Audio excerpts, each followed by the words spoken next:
Mark, I've been aware of for well over a decade. He's an instructor at Oklahoma City University.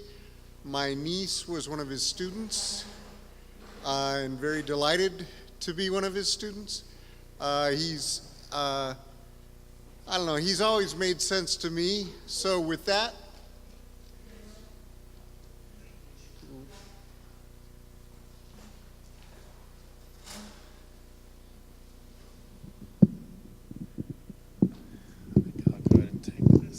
It's good to be with you. So I'm at Oklahoma City University, where I've been now for 23 years. And I was a student at Oklahoma City University as well. So over half of my 52 years have been at OCU. And as Wimberly Professor of Social and Ecological Ethics, some of the courses that I teach are environmental ethics and food ethics. So I really enjoyed the last presentation in relation to food waste. And also teach a number of other applied ethics areas in the applied ethics area, including business ethics and medical ethics.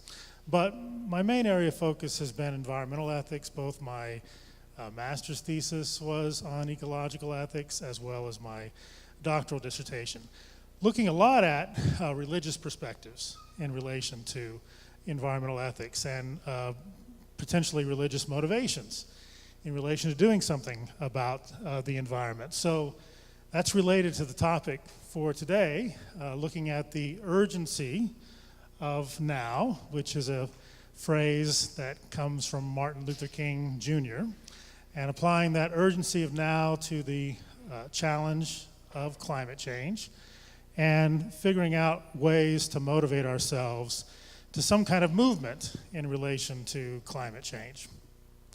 Now, I would say being overly hopeful about climate change is very problematic, because if you look at the reality of climate change and what we've already done in terms of what we kind of baked into the system already, to be overly hopeful, I think would lead us to inadequate action. But I also think being overly pessimistic is also a very big problem, because that leads to inaction as well. That leads to apathy, a sense of giving up. There's nothing that we can do. And so one of the things that I've found helpful from Martin Luther King Jr. is his perspective of being realistically hopeful, not being too optimistic, not being too pessimistic. He was what I would describe as being melioristic. And what meliorism is it's an understanding, a belief that things can get better, but it's going to take a lot of very hard work and cooperation and collaboration and even sacrifice for things to get better. And of course, if you look at the civil rights movement and Martin Luther King Jr. and others who were involved in that, they were their eyes were wide open about the reality of racism, the reality of poverty, the reality of the detrimental effects of militarism, especially on persons of color. Their eyes were wide open about that, but they realized that things could get better, but it was going to take a lot of hard work together. One of the reasons I've been influenced so much by King's thought is that I spent my master's degree time at Emory University in Atlanta, and that is a significant place for Martin Luther King. But then after spending my master's degree time there, I was in Boston University for 4 years for my doctoral work. And I actually studied with one of the mentors of Martin Luther King Jr., whose name was Walter Mueller, who was dean of the Boston University School of Theology when King was a doctoral student there. So I've followed the work of King for many, many years and learned a lot about his understanding of social change. And so I find myself applying a lot of King's understanding of social change in relation to the issue of climate change and what we can do to be effective and motivate each other into action. One of the things that King was keenly aware of is that anytime you're going to have change, it requires tension, and oftentimes that's creative tension, and it's sometimes tension that you actually create in order to bring about the kind of change that's necessary. One of his well-known sayings that he is not something that's unique to him, but he said, "True peace is not merely the absence of tension, it's the presence of justice." And he was primarily focusing on social justice and racial justice and economic justice. And he talked about the triple evils of racism, poverty, and militarism. But we're going to be focusing more on the issue of environmental justice. And I think if King had lived a little bit longer, he would have begun to be more explicit in terms of his concerns about the environment as well. And he actually was beginning to touch on that in the last few years of his life by using a metaphor for our world together. He called it the world house. He says we're all members of one great world house that we have all inherited. And no matter what our racial or religious or cultural background is, we have to find a way to get along. We have to find a way to live together in peace. And of course, that metaphor of the house is connected very closely to ecology, because the root word of ecology, as we know, and the root word of economics is oikos. Eco comes from oikos. So this understanding of our world being like a house, I think, really lends itself well to ecological responsibility and understanding. King understood, like we need to be understanding today, he understood what he called the fierce urgency of now. He wrote in the World House essay, which is based on his Nobel Prize speech, but then he reworked it and published it a year before his death in 1967. And he wrote, "We are now faced with the fact that tomorrow is today. We are confronted with the fierce urgency of now. In this unfolding conundrum of life and history, there is such a thing as being too late. This is no time for apathy or complacency. This is the time for vigorous and positive action." I think that applies very well to the situation with climate change. Now, you probably, I'm guessing everyone here heard last year when the United Nations came out with the report that we only have 12 years to get climate change under control, so to speak, to take the kind of vigorous action, the vigorous positive action to get climate change under control.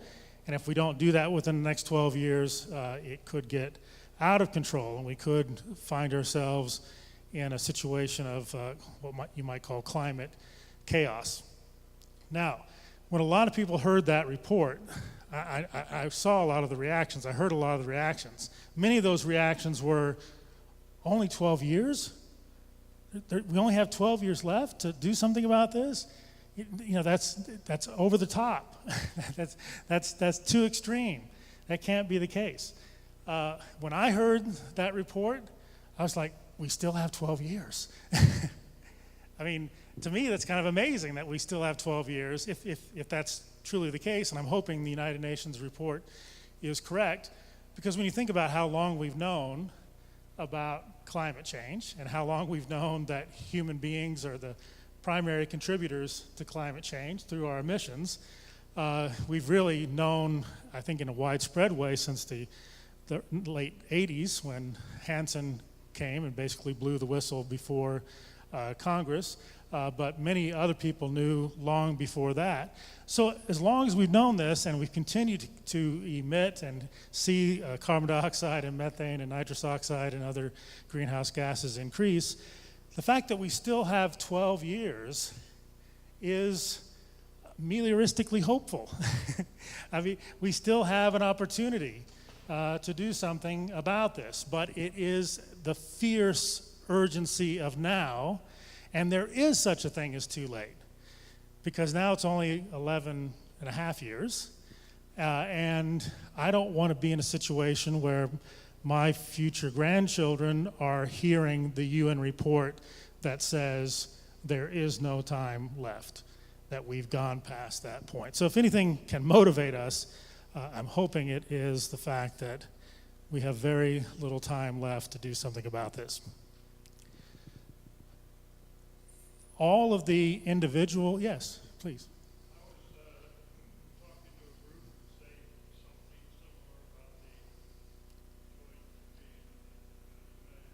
Right.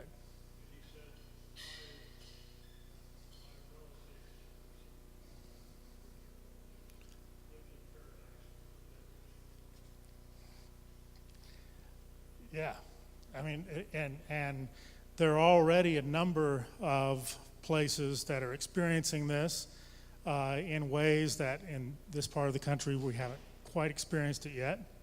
But if you're in a town that's being eroded away in Alaska, it's too late. If you're a climate refugee from a number of different things that have happened around the world, it's too late. So, yeah, exactly. So it is too late for many communities and many individuals, and all the individual actions that we can take are truly significant, and we need to be taking those, but we also have to be focusing on systemic change, not just individual behavior. Now, the individual behavior changes become much easier within the context of systemic change. So, for example, I'm from Oklahoma, live in Oklahoma City, and Oklahoma City and Tulsa are almost always ranked at the very bottom of the sustainability indices that come out fairly often.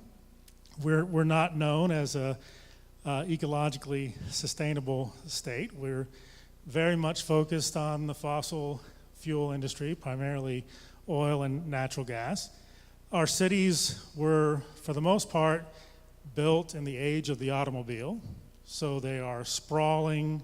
You know, if you want to see examples of urban and suburban sprawl, I think Oklahoma City would be the place you go to see that.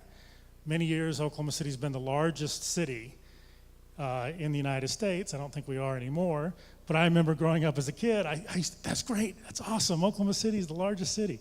But in terms of sustainability, that's about the worst thing you can be. We have no mass transportation, we have massive areas of food deserts, we have all sorts of issues related to the environment, and we use more energy per person than in almost any place in the world. So it's very difficult, even for individuals who are very focused on doing all the right things, on changing their individual behavior within those systems, within that systemic context, to live in such a way where they don't require 3 or 4 planets if everybody else on the planet lived the way they do. So we have to focus on systemic transformation, and we have to focus on systemic transformation of our economic, political, and cultural systems, and focusing in a systemic way on justice, greater participation, greater inclusivity, and sustainability, and resilience. One thinker who I think has been very clear about this is Naomi Klein. She's written the book This Changes Everything, and she makes the point that the challenge of climate change provides us with the existential threat that motivates us towards this kind of systemic change, and that there can be no lasting move away from the climate of conflict. So this is not just about the environment, it also exacerbates issues of social injustice, it exacerbates conflict and violence in the world, that you cannot move away from this climate of conflict without the creation of climate justice.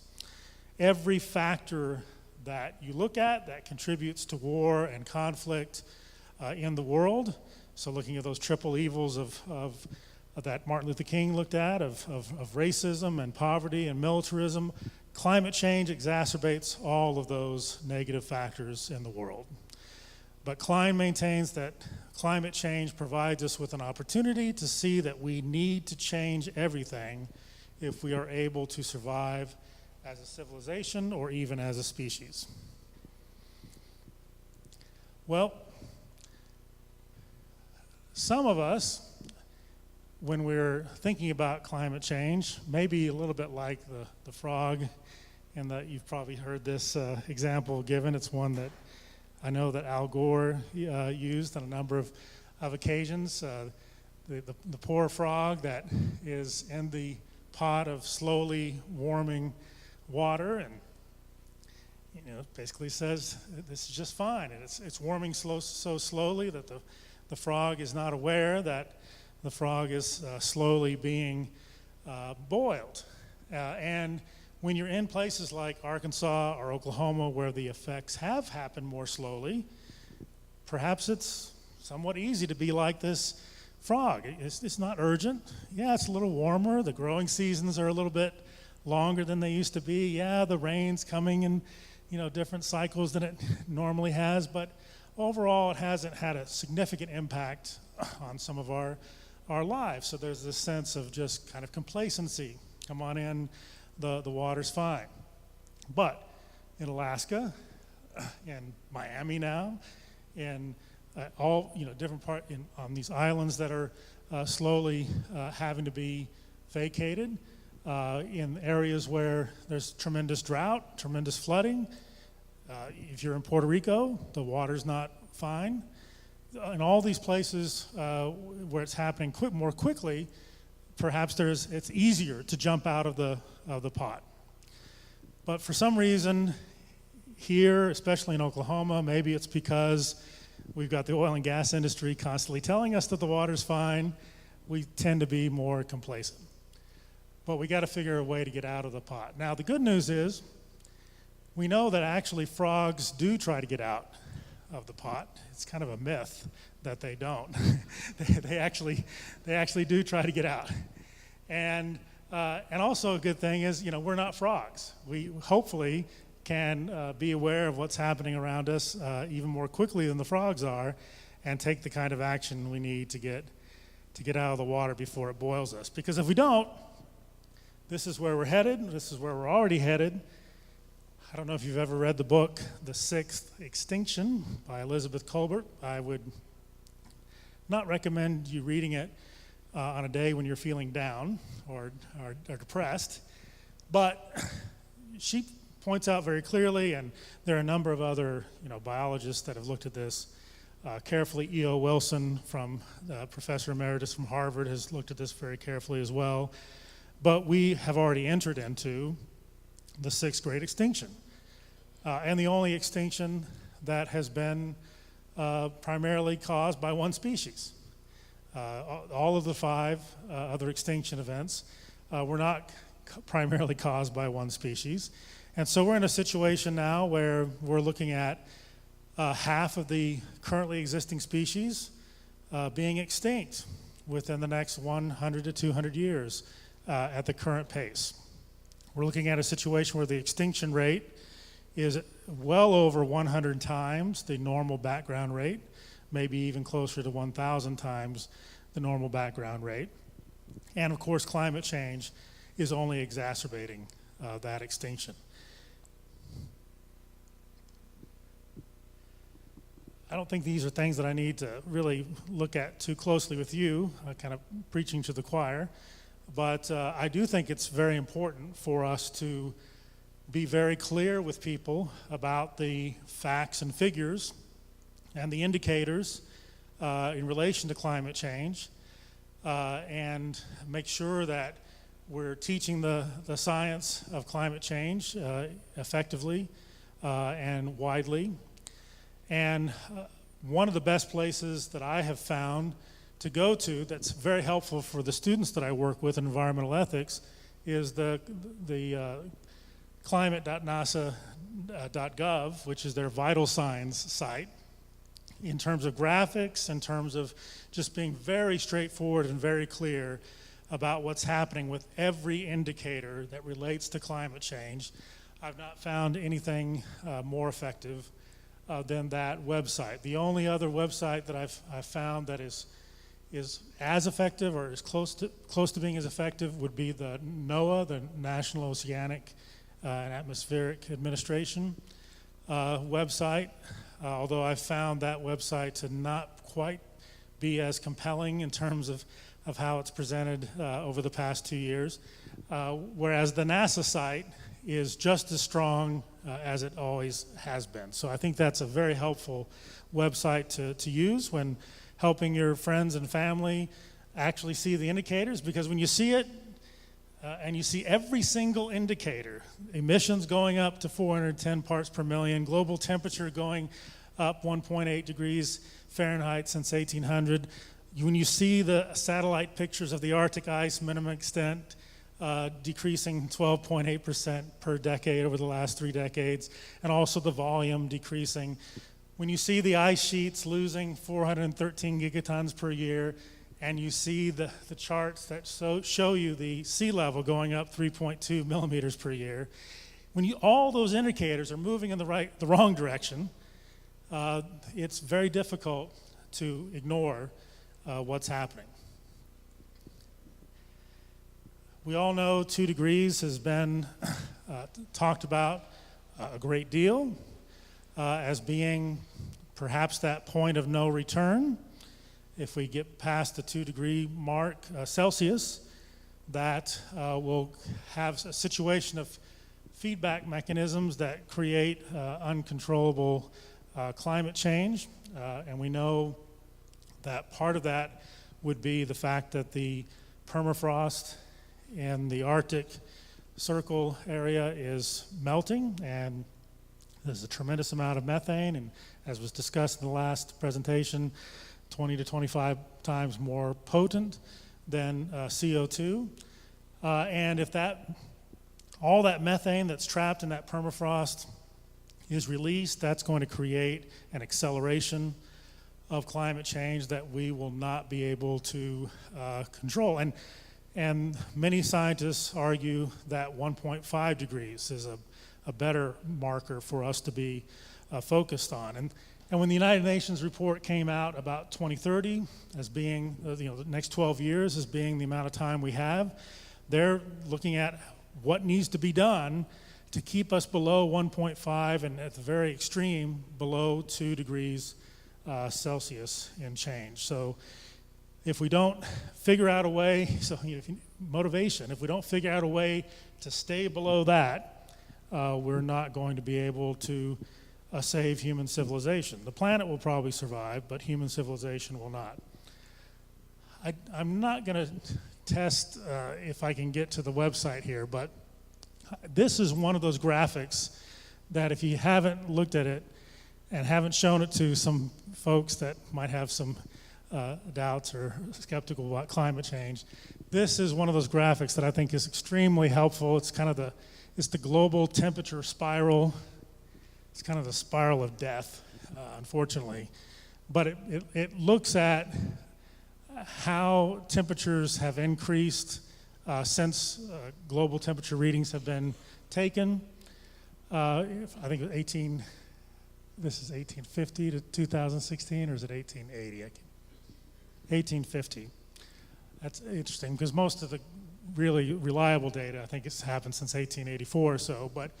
But you start out in the mid-1800s and you're in the inner circle, the cooler temperatures, and you can see in 2016 that last line at the top is almost up to 1.5 degrees Celsius. Of course, that was that super El Nino year, so that was a little bit of an outlier, but certainly seeing that actually play out in time is a helpful graphic. If we look at our global and national and community responses to climate change, a few years ago, one might have been a little bit more hopeful than today, because we had the Paris Climate Agreement under our belt, and we had the Clean Power Plan here in the United States. We had other countries throughout the world that were taking climate leadership, and in many ways China has stepped up in ways that have, I think, been surprising and in a very good way. We've had grassroots climate justice movements around the world, and in 2015 it really felt like there was a process of global cooperation and collaboration that was taking place. And the last 2 years, at least in terms of the United States participation in this kind of collaboration, has been negative. Part of that is what's happened at the EPA, which is the Environmental Protection Agency, which has not been acting like the Environmental Protection Agency in the last couple of years. The picture of this person is Myron Ebel, who was the person who led the EPA transition process. I think it's not unfair to say that the EPA is under direct threat at this time. The first EPA director, Scott Pruitt, was the Attorney General of the state of Oklahoma, by the way.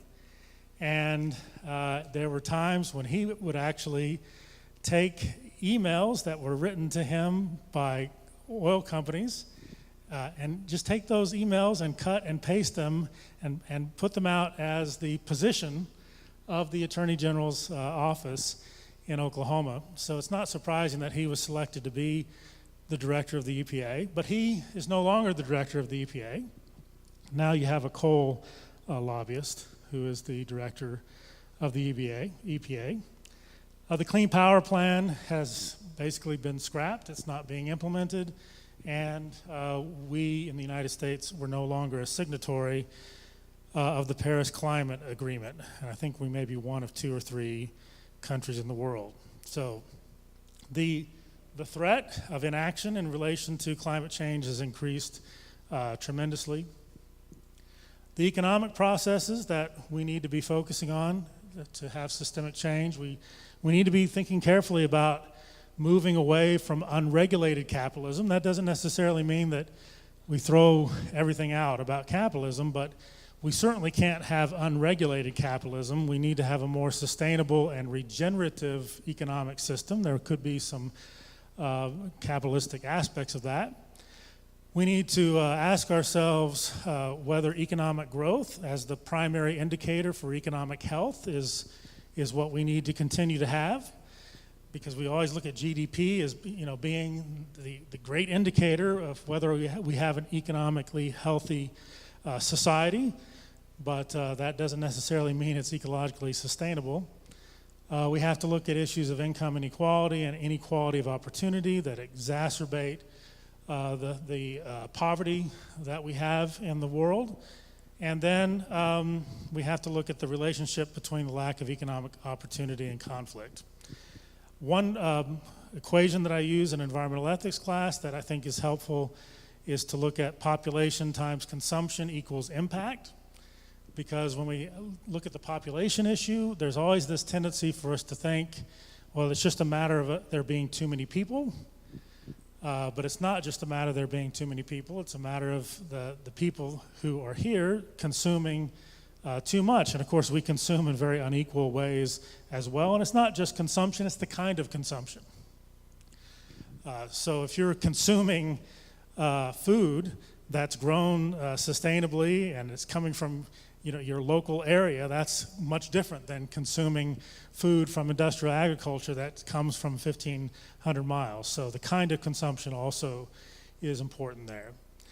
And then moving away from this understanding of nature as simply being a commodity and beginning to really focus on nature as our community. So we are persons in human community, but we are also persons in an ecological community. And that movement from commodity to community would transform our economic processes if we took that very seriously. In terms of our political process, we need much more participation. We need much more engagement.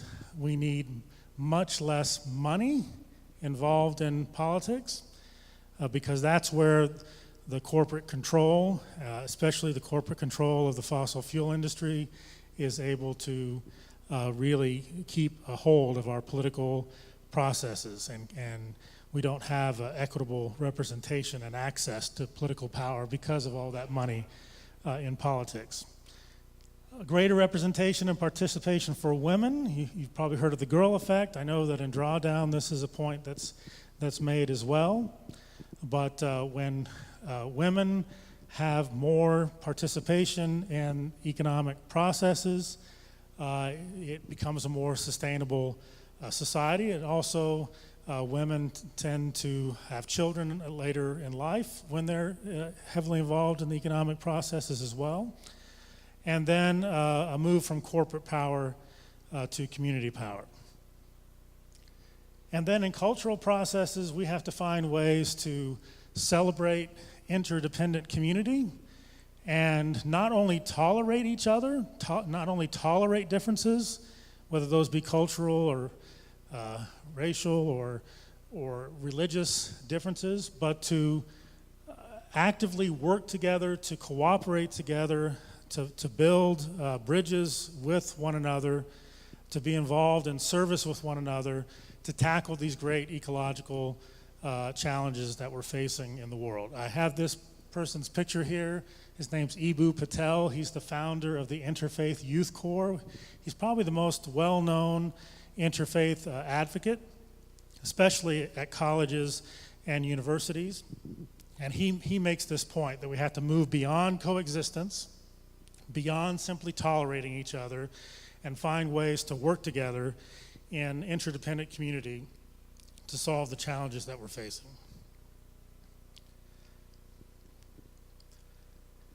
Climate change is a threat to peace, and as I was looking at the threats to peace that we face in our own nation, I came across this somewhat well-known quote from Abraham Lincoln in 1838. He wrote in this address that he gave in 1838, "Shall we expect some transatlantic military giant to step the ocean and crush us at a blow? Never. All the armies of Europe, Asia, and Africa combined, with all the treasure of the earth, our own accepted, in their military chest, with a Bonaparte for a commander, could not by force take a drink from the Ohio or make a track on the Blue Ridge in a trial of 1,000 years. At what point, then, is the approach of danger to be expected? I answer, if it ever reach us, it must spring up amongst us. It cannot come from abroad. If destruction be our lot, we must ourselves be its author and finisher. As a nation of free persons, I'll say, we must live through all time or die by suicide." Now, of course, not too long after that was the Civil War, but this idea that we are the purveyors of our own end, that we are the creators of our own demise, as opposed to there being some outside threat outside of our nation, I think is still applicable today. We're the ones who are creating the climate problem, the climate chaos that we will be experiencing. So where do we go? I think we go in the direction of being very intentional about creating communities of resilience and also resistance, because this is not going to be an easy process.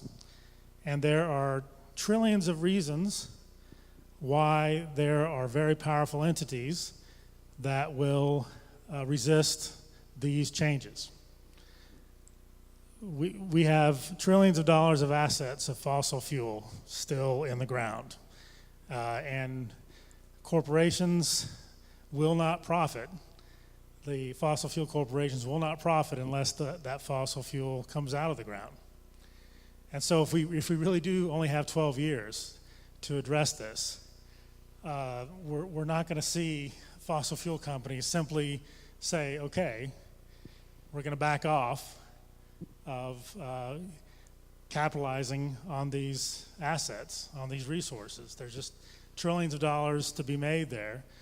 And so it's going to take resistance. It's going to take sacrifice. It's going to take hard work. And it will not be easy. But I do see hopeful signs, or melioristic signs, I might say. The tremendous indigenous leadership that's taking place not only in the United States, but around the world. Persons who are in cultures that have a much more intentional relationship with the earth are taking tremendous leadership. And then, especially in the last 6 months, even before then, but especially in the last 6 months, the young people, youth around the world, of course, Greta being one of the key global leaders there, but the Sunrise Movement is another movement of young people that's very hopeful. And then I'll just say that the Green New Deal, whether you agree with all of the components of the Green New Deal, it is of the scope that we need to be thinking about in addressing the changes that need to be made. So everything in the Green New Deal might not be the exact things to be doing, but we have to be thinking in that broad, systemic way. It's not just about changing individual behavior. It is about changing these economic systems, these political systems, and our relationship with nature. So the Green New Deal, I think, is very helpful at this point because it does have that sense of scope, that sense of urgency, and that sense of understanding that this is a systemic problem that needs to be addressed. So questions? Or if you don't have questions, you can maybe let us know what motivates you to be engaged in some movement in relation to climate change. Yeah.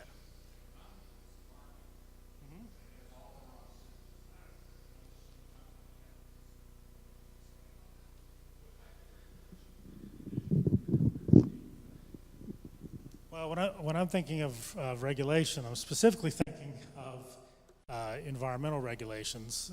I think are definitely needed, and we've moved in the exact opposite direction of that in the last couple of years, where we've been deregulating corporations in terms of the impact that they have on the environment.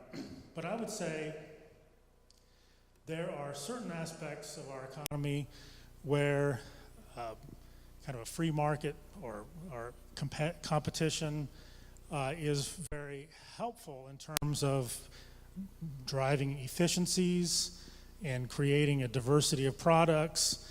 But even in those areas, we still need to have regulations that keep corporations from polluting the planet and exploiting people. So when I talk about regulation, it's mainly regulation to keep the planet from being polluted and keep people from being exploited. But I wouldn't say we have to go, to some totally socialist way of thinking about things. But one way of thinking about it is there are certain aspects of our lives where there's a great deal of elasticity of demand, and there are certain aspects of our lives where there's very little elasticity of demand. So in those areas where there's a lot of flexibility of demand, like what kind of shoe I'm going to wear, or what kind of vehicle I want to drive, or you can have a little bit more free market or capitalistic with regulations to make sure that we're not exploiting people or polluting the planet. But in other areas like healthcare and education, where there's very little elasticity of demand, if you're going to be a flourishing human being, if you're going to have a flourishing human community, you need to have accessible, affordable healthcare like the rest of the industrialized world has. If you're going to be a flourishing human community, you need to have greater equality of opportunity when it comes to education, like Finland or the Nordic countries or any number of other countries that have better education systems than we do. So, and when you have a more educated populace, you have a happier populace. You have a populace that will understand environmental problems more effectively. You'll have less corruption, most likely. You'll have a healthier society. So it leads to greater flourishing. What Aristotle might call eudaimonia, human flourishing. So I think that there's a place for competition, there's a place for the market. There's certainly efficiencies that can come into play when you have that. But in these areas that are really things that we have to have if we're going to flourish as human beings and flourish as a larger ecological community, then there's a role for government there. There's a role for the community taking action to make sure that there's greater equality of opportunity. Yep. You've chosen the World House as the institute that you founded. Yep.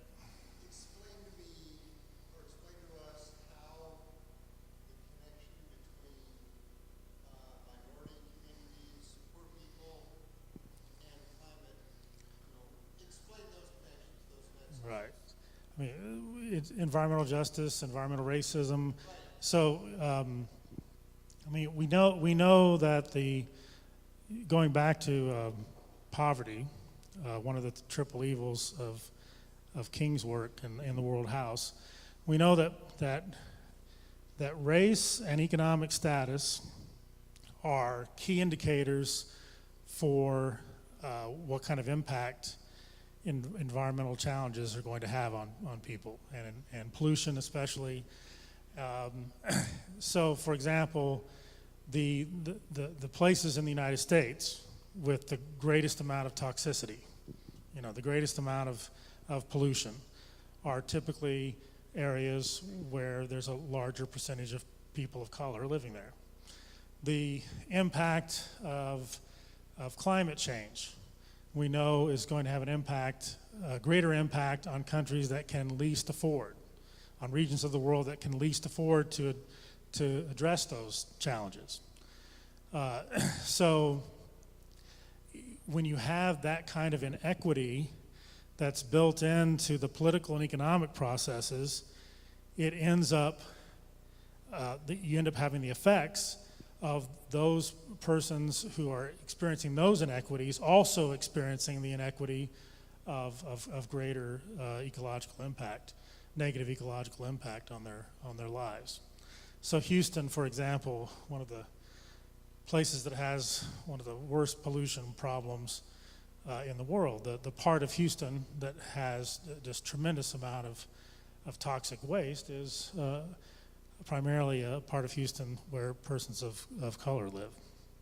But that happens all over the United States.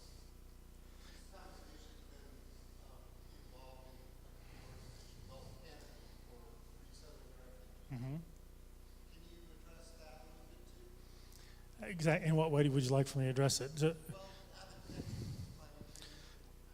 Well, in terms of climate refugees, in terms of, I mean, that's going to be one of the greatest challenges that we have, because especially as you look at sea level rise, the number of people who are living in areas that will be affected by the sea level rise that's projected over the next 100 years is in the hundreds and hundreds of millions of persons, if not more. So and we're already seeing, as was mentioned a few moments ago, we're already seeing climate refugees even today. So we know that when you have large movements of people, that's going to exacerbate conflict.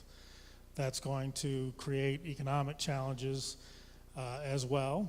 And already we're seeing conflict be exacerbated by climate change. Syria, for example, one of the things that made the conflict in Syria come to a boiling point was Syria was experiencing the worst drought that it experienced in a 500-year period. So that was one of the contributing factors to that conflict getting to the point that it did. And all sorts of think tanks, some very conservative think tanks, look at the 21st century and they see the wars and conflicts that we will have in the 21st century as primarily revolving around water and access to water. So, other thoughts or questions or motivations?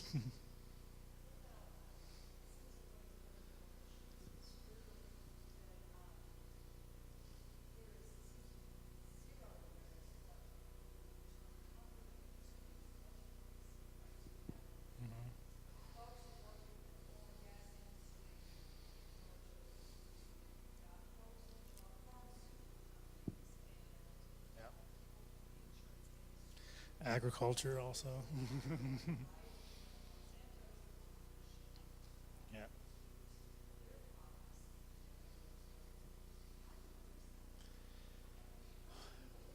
Yeah, I mean the biggest thing. Well, so it's not just about knowledge, right? It's about virtue. so, teaching the knowledge about it and we can throw the information out there. Yeah, all those things are true that you said, but it's very difficult to cultivate virtue. But I think it's the money. I mean, the only way to effectively deal with it is to find a way to overturn the decision that the Supreme Court made with Citizens United. Because when you have unlimited amounts of money going into your political system, that money's just not coming from the sky. That's coming from entities and organizations and people who expect something in return for their investment. And so as long as you've got that kind of money in the system, you're going to have these conflicts of interest, because normally an elected official would see those conflicts of interest and say, that's a conflict of interest. You can't have that. But if they're paid not to see that as a conflict of interest, if they're being told by the people that have supported them that you need to support this, they find ways of rationalizing, in not a very rational way, but rationalizing that it's not a conflict of interest, or it's just the way things are done. This is the way it's always done. So we have to somehow get money out of politics. And other countries have done that a little better than we have. We've decided, for some strange reason, that unlimited amounts of money being poured into the political process equates to free speech. Most other countries don't see it that way. The title of your talk has to do with motivations. Mm-hmm. As an ethics professor, can you tell us how to get over the corruption that we're involved in ourselves? Well, I think you may not, the answer is kind of complex, I think, but I think the best answer I have is to find ways to cultivate empathy. Because if we don't cultivate empathy, if we don't really understand other people's concerns and fears and hopes and joys and be able to grasp that in some kind of meaningful way and feel what other people are feeling, then I don't know if we have the kind of motivation that's necessary to overcome the challenges that we have and the corruption that we have. And I say I'm melioristic, but this is one of those areas where I sometimes tend towards pessimism, because everything about the digital age has pointed us in the opposite direction of empathy that I think we need to be going. There was a study done from 1979 to 2009. I think it was done by Michigan State, where they were measuring the empathy of students who are either rising seniors or rising freshmen in college or rising seniors in high school, and their empathy rate declined by over 40% over that 30-year period. Each year they do a new set of students, and the empathy rate declined by over 40% in 30 years. Now, the rise of the digital age occurred during that time. You also had massive, global events that might have led to less empathy. You might have had some economic factors that led to less empathy. But I think the digital age overall, and social media and all that entails, is not helping us in terms of cultivating the kind of empathy that's necessary to address the challenges that we're facing. Now, it doesn't mean it can't be used in positive ways, because it is. I mean, that same social media sometimes is used in very effective ways to organize persons and make some positive change. But I see that as one of the biggest hurdles that we have. Is how do we get people to disconnect to reconnect? How do we have real personal interactions in community that make us care enough for each other that we will make the kind of sacrifice we have to make and be motivated to make that sacrifice to make the changes we need to make. So I wish I were more hopeful about that. I've seen that at the university as well over the 23-year period that I've been there. What impact the digital age has had on personal relationships and community at the university. It's not been a positive one. Yep. Well, yeah, we need to. We're at our time. Yeah. Yes. Mark, we wanted to say thank you. And actually, Michelle brought this, and it's a signed copy by Michael Mann. So thank you for coming. By Michael Mann. Yeah. I know him a little bit. That's good. I don't have his book. Good. Even better.